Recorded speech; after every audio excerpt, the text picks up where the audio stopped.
दोस्तों आज मैं आप सभी के लिए 3 BHK सेट लेकर के आया हूँ जो कि हमारा 21 बाई 42 फीट का रहने वाला है। 21 फीट इसकी दोस्तों चौड़ाई होगी और 42 फीट इसकी लंबाई होने वाली है। ये एक कंप्लीट 3 बेडरूम का सेट है।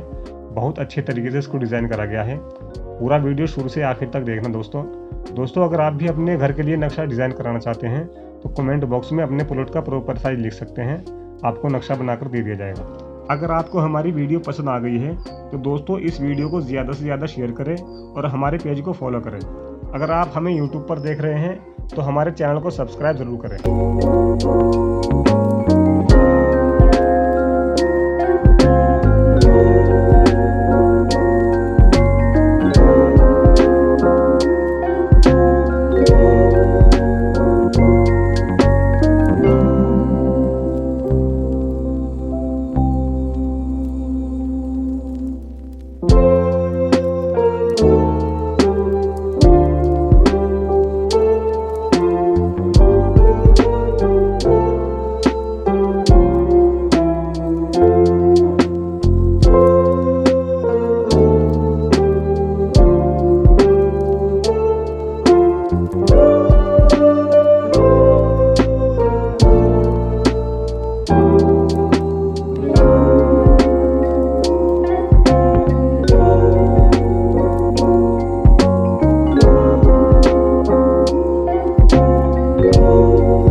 है।